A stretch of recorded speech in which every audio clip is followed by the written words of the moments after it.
Bradley here. We're talking about Portland Timbers, the champions of last year, winning the MLS Cup. Woot woot. And you know what? They're a relatively new team. That's pretty awesome. So, we're going to talk about them and their awesomeness.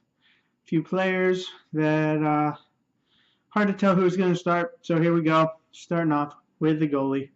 I can't really say his name, but you know who I'm talking about. Same guy they had last year, and I don't want to make a fool of myself again. But I have to try. Quararasi. That wasn't that hard. Pretty sure I got it right. Nailed it. $6 million.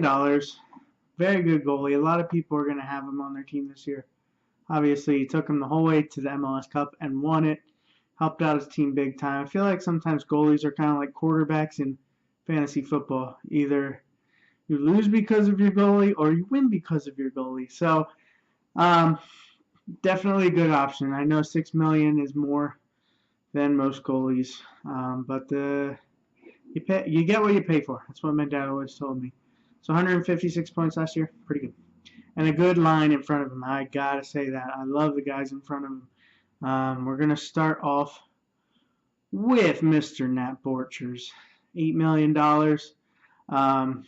We were at a Union game I guess it was last year, and we saw him on the sidelines, and I shouted out, "Hey, nice beard!" Because I have a little one, not as big as this one, growing at the same time. He just looked over and he was like, "Yeah." I love that. That makes me, yeah, I mean, that's one of the only MLS players I've ever talked to besides Union players. So, awesome story, right? He's a beast. When he was with RSL, he was a beast. Tall guy. Helps him hopefully score a couple goals this year.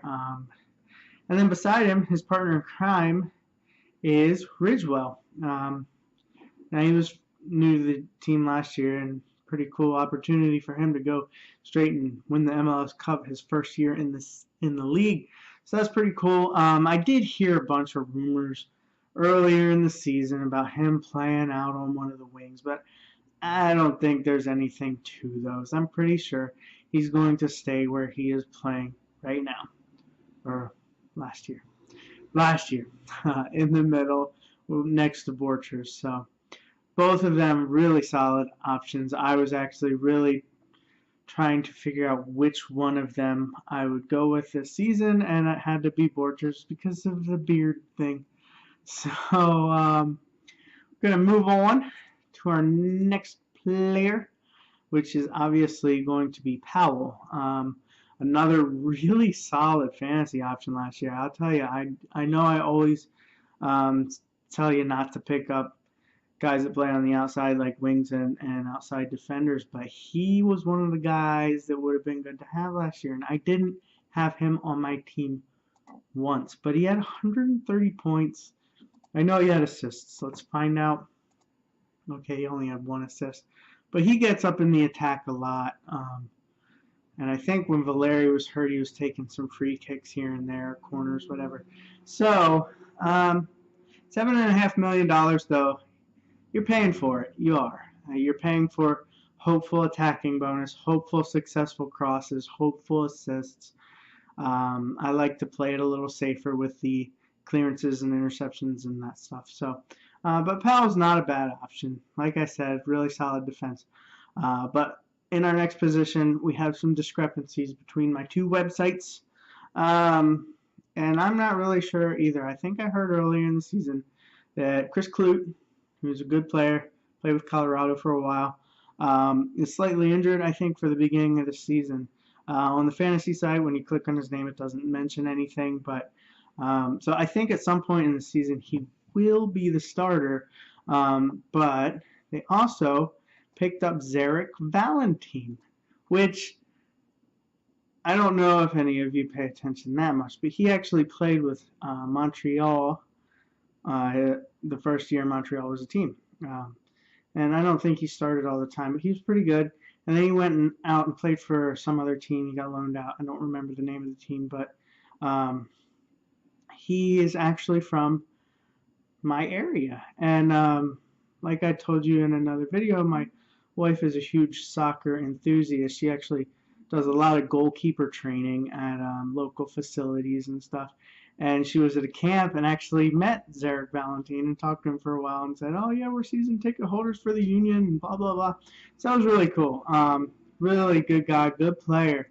I would not be surprised if he and Clute compete quite a bit for their starting roles. Clute and him are both $7 million.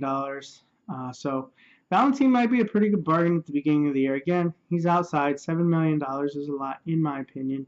But I don't know. He could surprise a lot of people. It's like, wait, who's this guy? I feel like I know him. So we'll see. Time will tell. We're just going to move right up on the field because we can't predict the future.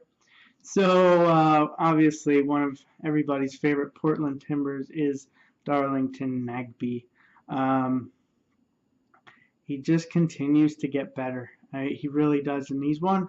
If you go to the percentages in the fantasy tabs and see who has who and stuff like that, Nagbe's one of the highest owned midfielders, and I think there's good reason for that. He's $9 million. That does help a lot. He's relatively cheap compared to a lot of attacking-minded midfielders. And yeah, he just keeps getting better. I think he has a really bright future. I think at some point he's going to break into the national team, start getting some caps there. And I know with the new point changes, I think one of the things he probably leads the league in, and I have not done any research on this, but it seems like he's always getting fouled. I know the coach last year was complaining about how, he's a target and he always gets taken out more than anybody else. And for every 4 times that happens and a foul gets called, he gets a point. So can't hurt him, that's for sure. He had 139 points last year. And I think they're going to have Valeri a little bit more this year. I mean, you never know if he's going to get hurt or not, but Valeri wasn't there for all of the season, so I can only help him. While we're talking about him, we'll talk about Valeri, and then we'll come back to the defensive midfielder.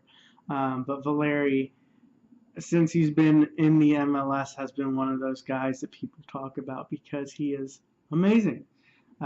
His ball control skills, his passes are just super sweet.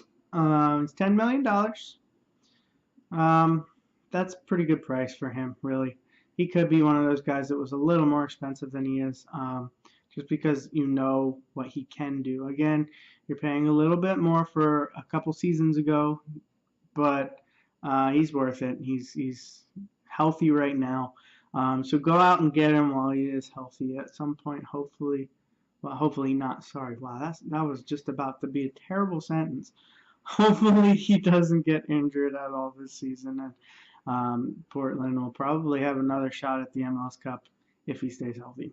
So we'll go back to our defensive midfielder, Diego Chara.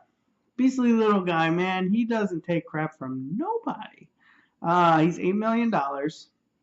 I will say he doesn't score a ton of fantasy points. He's one of those guys that on the field does amazing things that alter the game completely all by himself, but fantasy-wise doesn't provide a lot of points, which is a shame. He's always got really cool hair too. Man, me and hair, I don't have any except for on my face, but I can't do anything with that. It doesn't really braid yet. I guess I gotta grow it a little bit longer. I can twist it. Moving on. We're going to go out to more of the wing positions, which, again, I never recommend these guys unless they're really good players. But on the left side, it looks like they have Molino, Lucas Molino. He's $9 million. He only scored 36 points last year. Can't honestly tell you why. Obviously, he didn't play the full season, or he wasn't on the team the full season. I'm not really sure. But then on the right side, you have Asprilla, who is a pretty young guy and showed a lot of good stuff last year. He's 7.5. Oh, I just clicked on his name and it says that he has a sprained ankle right now. Don't pick him up for the beginning of the season, guys. If you were thinking of it, he is a good deal. When he's healthy, he's excellent. But I feel like we have to mention another name now. And there actually might be a couple other guys I should mention on this list.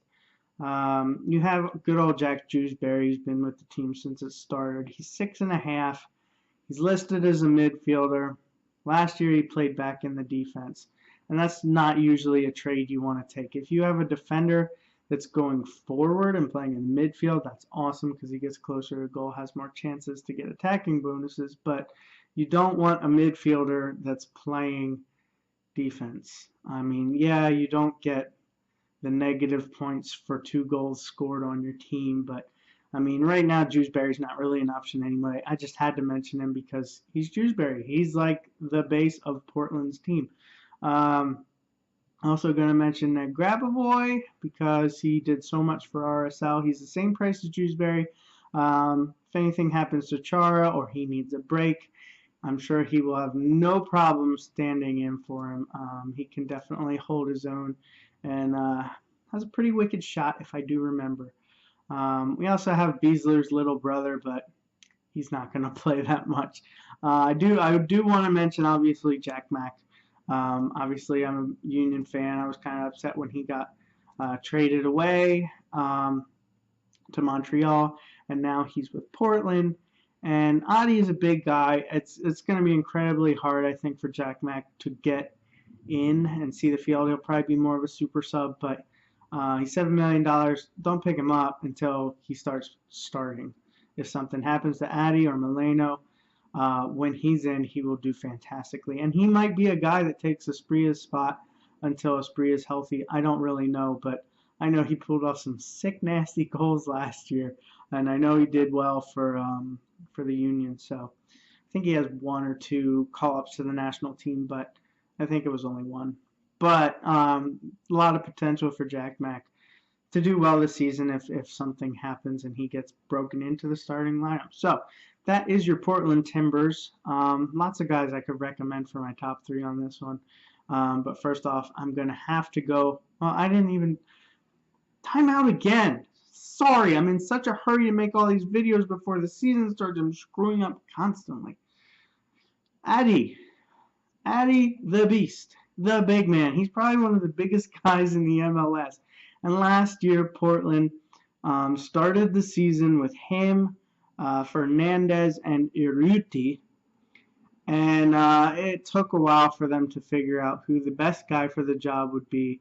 And obviously, he was the biggest by a long shot. Great target. Helped them get to the playoffs and win the cup. So Adi is a good option at $10 million. He's not the most refined player. He's not going to score a lot of finesse goals, but he will be able to outmuscle any one of those big center backs that teams have. So he's a good option. So now that we talked about him, we can move on to our top 3. First off, I'm going to go with Valeri. He's a good price this year. He's a little cheaper, I think, than he started out the season last year. And he's healthy, and they're still going to be probably running off their fumes from winning the whole cup last year. So really good choice in him. I'm going to go with Adi next. Big guy. It's hard to stop him when he's that big and that strong. He's going to get goals, you know that. He's not really competing with anybody this year at the beginning of the season for a starting spot. So he's the guy to have as far as forwards go for them. And then I think I will also go with Nagbe just because I like his future. I mean, sorry, Nagbe. Just kidding. Borchers, got the beard. Love it. He's on my team. So, yeah, that is Portland. They're going to have a good year again this year. I really think so. Their coach is fantastic. And there haven't been that many changes, really, so you'd think they're only going to do better. Good luck on the fantasy field. I hope you all do well. I hope you pick your teams and get them ready for Sunday before the games start. Hopefully I'll see you out there. Good luck, guys. Bye.